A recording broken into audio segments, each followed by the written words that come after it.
If people are seeing your clothing brand but not buying, this might be why. It's not your product, it's not your pricing, and no, it's not the algorithm, it's your story. And the second you make your customer the hero of that story, everything changes. By the end of this video, you'll know how to tell stories that not only make your clothing brand stand out, but make your audience feel like buying is the next obvious step. And no, you don't need to be a copywriter or an influencer to do that. So lesson one, the customer is the hero, not your hoodie, your post, right? So you post the latest drop, clean visuals, vibey edits, right? Like, it looks good, a few cute emojis. Some of you boutiques out there like to do that, but then there's absolutely nothing, no clicks, no comments. Why? Because your customer doesn't feel like they are the main character. They don't see themselves in the content. Therefore, they scroll right past it. Every piece of content is a scene in a bigger story. Your audience isn't just watching what you post, they're watching for what happens next. Each post is a part of a bigger narrative, a bigger story. Therefore, if you're not building tension, resolution, and a transformation, you're just throwing visuals into the void. Now, again, how does this apply to clothing brands? We're gonna get into that. I promise you it's going to make a little bit more sense, but you've got to be able to draw people into a story. And again, you are not the hero. Your customer is the hero. Your role is the guide, not the star. Your customer is that hero. Your job to show up like the guide with empathy and a plan. And when you get that right, trust skyrockets.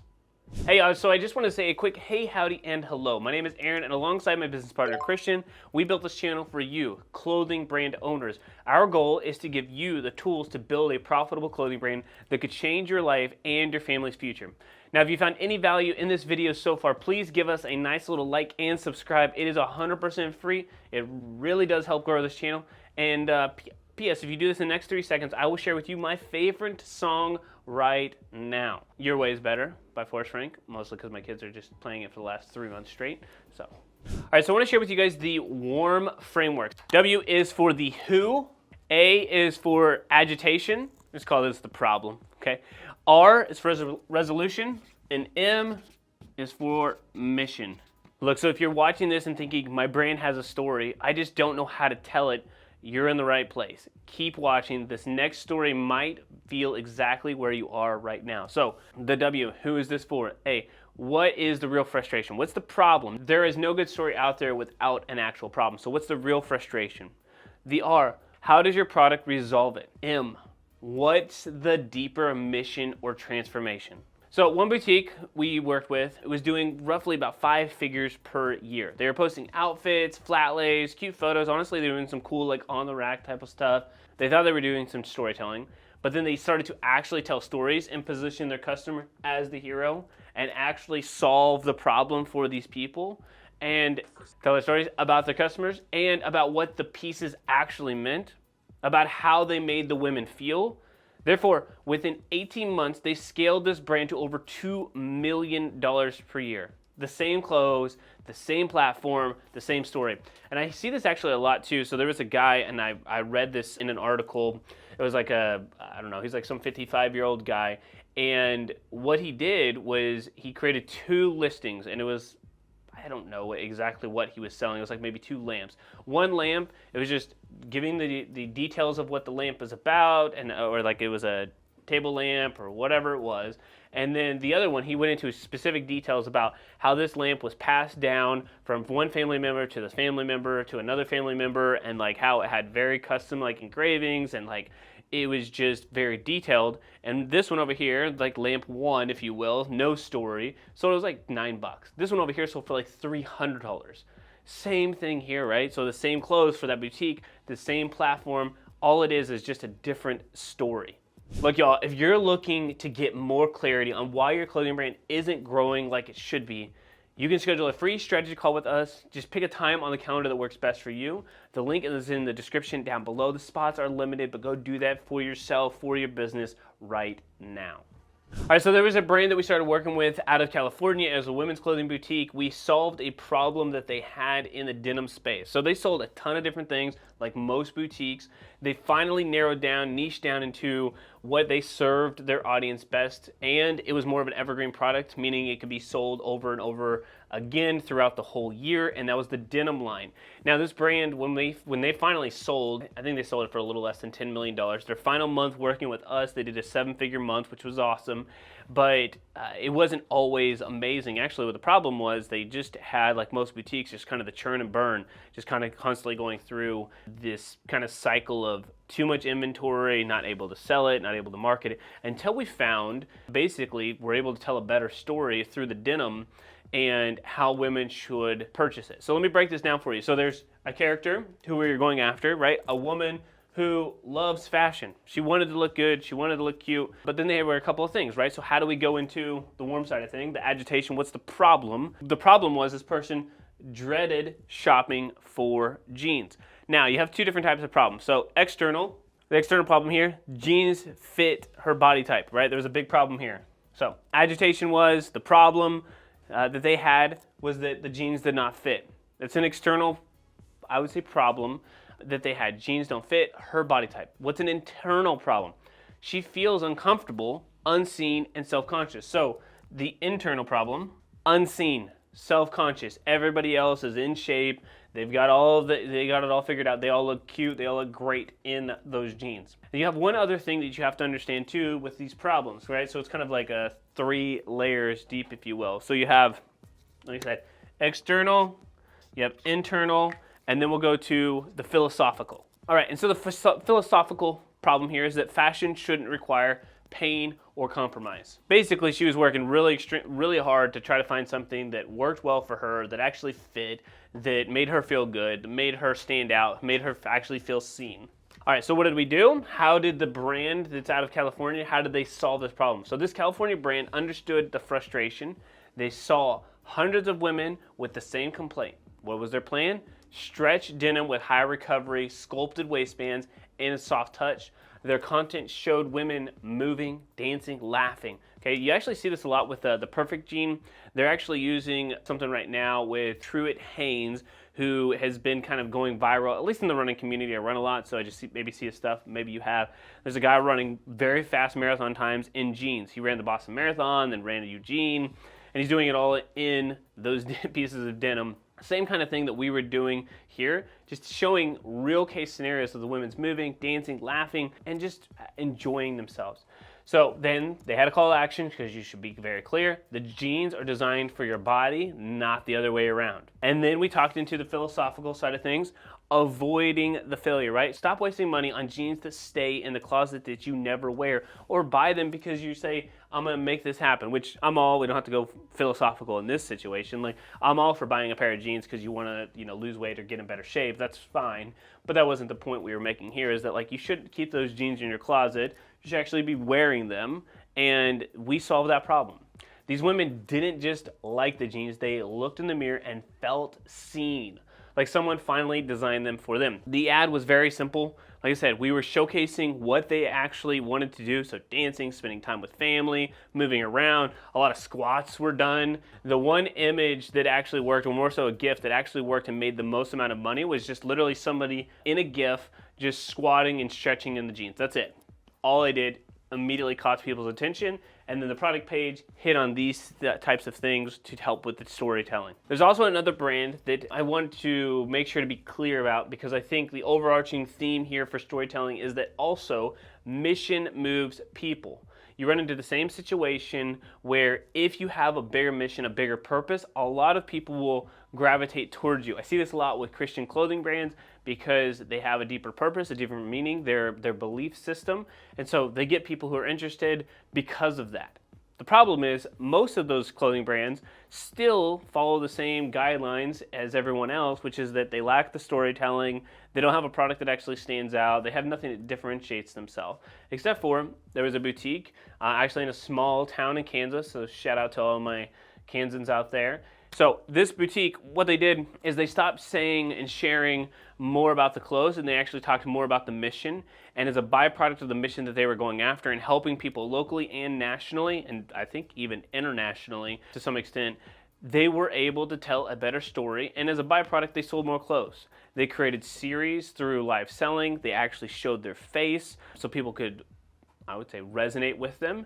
And then it turned into a multi-million-dollar company. From a small town in Kansas that did basically little to no money. And I'm not saying that, $3,000 a month is not no money. What I am saying is that it wasn't something for them to live off of.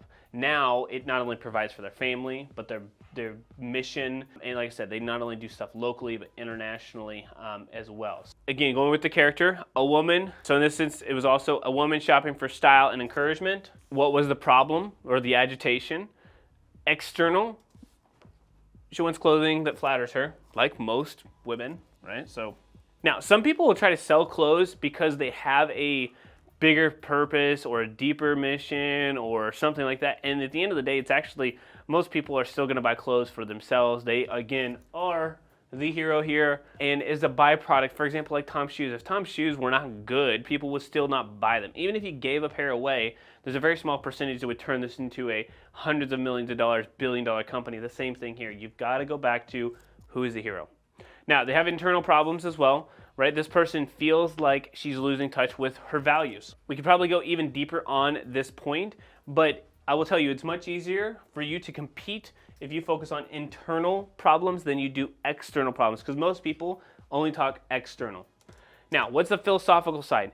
Style and faith shouldn't be mutually exclusive. That's the bigger one, right? That if you are a faithful person, if you are a woman of faith, you can't wear cute clothes, right? They just don't exist. Philosophical. So style and faith should not be mutually exclusive. Faith is not cute. That's basically what they're saying. Now, you as the guide, this person is the business owner, this boutique, right? They are the guide. The boutique quietly blended scripture and encouragement into their content. So every single day on social media, they were using something, whether it was like a daily verse or a devotional or doing something in the community. They were blending that scripture, their faith, into what they were actually wearing and showcasing that and encouraging people with their content. Their plan, the collections were named after biblical themes: grace, faithful, worthy, affirmation-based captions. So it was intertwined, and it wasn't just over the top, like we are a Christian company and there's no way, that these clothes can be worn by anybody who wasn't a Christian. That wasn't the case, but it was very obvious.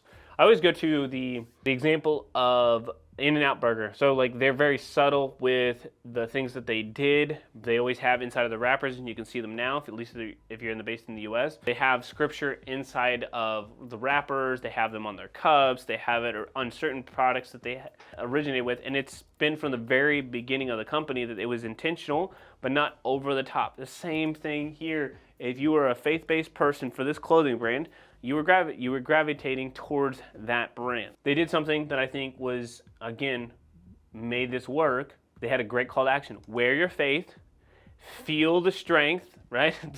And it was just kind of catchy words there, but they were talking about people wearing their faith and showcasing it and feeling strength within, because I would say it aligned with their values. They also avoided failure, staying stuck in trends with no meaning.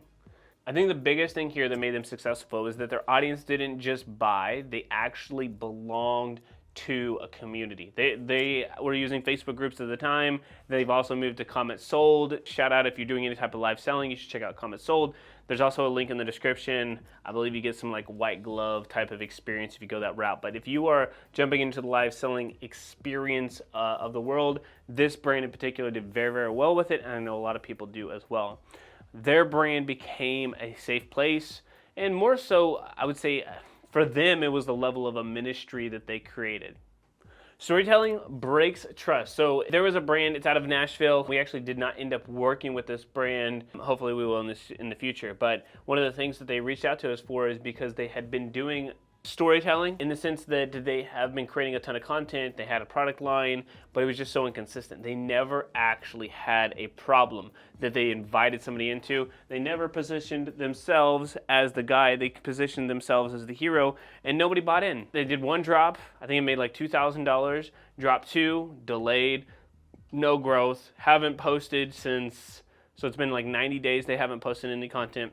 They released a vlog where everything was amazing. They looked like they were doing great on the outside, but never invited anybody into an actual story. What happened here and what to avoid, if you will. So they have a character, right, who is quality conscious customer, intrigued by high-end product. So they wanted the high-end product. They wanted the they're just more cautious with their money, if you will.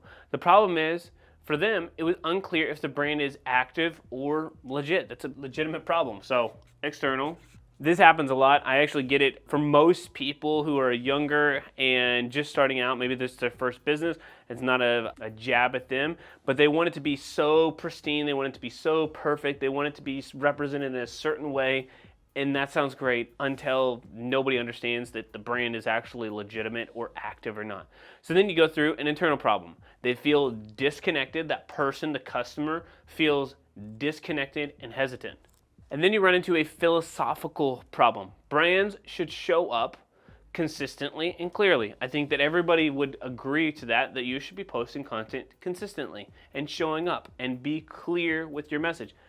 The problem is, some people look at Gucci or Chanel or they look at Supreme. They look at all these brands and they're like, well, they don't post as much. They don't have that. They are doing other things besides organic content. For you, if you're under $10 million per year, I promise you, your path to success is social organic, social paid, very good storytelling. That will build, there's other things too, logistics, etc. But that will build a very powerful brand. So the philosophical, brands show up consistently. What this person should have done, right? The brand out of Nashville, they could have been the guide. The private label brand had everything in design, but dropped the ball on content. Their plan could have been, they needed to show up with a follow-through, launches, behind the scenes, educational, or story-driven content. They could have had a better call to action, bringing the audiences back to the original story. They could have avoided failure. The audience loses interest and forgets. They could have had a level of success, and the way that they could have painted success is with the consistency. The brand becomes a character in the customer's life, not a one-time appearance. That was the biggest problem for this brand, is that they never brought anybody actually into the story, and nobody even knew they were telling a story because the content was missed. So many times, maybe this is you, so many times people post content and assume that everyone sees it. The majority of people have no clue who you are. One big part about storytelling that you should jump into is using loops to anchor that story. So start with a problem, right? I mentioned it earlier, the agitation. Start with a problem, introduce the solution, then loop back to show the transformation. Just like I did here in this video, I gave you guys real examples of things that are happening and transformation about how they fix things. And then I also gave you an example of a brand who still hasn't fixed things, and I don't want that to be you. That's how you build the I gotta see what happens next type of energy. You have a much better chance of making that happen with your very cool product and clothing line, whether it's a boutique and you're telling a story, whether you're a private label or a streetwear brand. You've got to invite people into the actual problem. You should also add in, I say should, you should also in, but then and therefore. Make your captions move. Most people write like this: we dropped this tee and then shot this lookbook, and then it's flat, it's predictable. Instead, use but then to show tension and therefore to drive the overall resolution, and makes your captions feel cinematic and makes it feel like it's a better story. And again, we got to invite people into that story, right? You have to do that. Therefore, you have a better understanding of who your brand is and who you're speaking to. Even basics deserve a story arc. A hoodie isn't just cozy. It's the moment someone throws it on after a hard day and finally feels okay again. That tee is the first outfit someone's worn in weeks where they felt put together without overthinking it. Sell the feeling, not the fabric. Put that on a shirt. Storytelling builds a brand, not just a sale. And when you tell better stories, you don't just sell a product, you build a world, a belief system, a character your customer wants to become. You have to have that transformation. We have 3 pieces of content, right? So you have a struggling avatar, you have the unique solution, and then you have your future pace hero. So this is all kind of taken up right now at this point, so I'm gonna put it over here. But we have outlined this, and it's every single thing. It's the very first thing that we tell people to do inside of our program. It's called the Optimized Store Owner. It is for clothing brand owners trying to get to their first million and beyond. And so you have to introduce the problem, but you can only introduce a problem once you know the customer and what their problems are. So you have a struggling avatar. Then you go together to where your clothing line is the unique solution, the feeling that somebody gets the problem. Your clothing line solves that problem. Right, so it's more of the resolution here. So we call that your unique solution. And then you have to be able to tell people what it's like afterwards. After your struggling avatar has a problem that gets solved, what is it like afterwards? It's called future pace hero. So how are they the hero of your story, right? So how do they become the hero? I know this is close. I know this seems like it's maybe like too much here, but if you want to tell good stories, if you want to generate revenue, if you want help defining your ideal customer and crafting stories that sell, just like this one, comment the word avatar down below. We'll send you over the struggling avatar worksheet that you can go through that, and it helps you clarify the customer, the position your product is at as the guide, and the future pace hero your brand is as the transformation. Look guys, if you're ready to tell better stories and want help doing it, book a strategy call with us. We'll walk you through your audience, your offer, and the story you should be telling. Or if you're ready to scale your clothing brand to thousands more people, go watch this video on Instagram ads right here next. Don't forget to subscribe. It helps us help more brands just like you. All right, y'all, that's it for this video. We'll see you next time. And P.S. make sure you subscribe.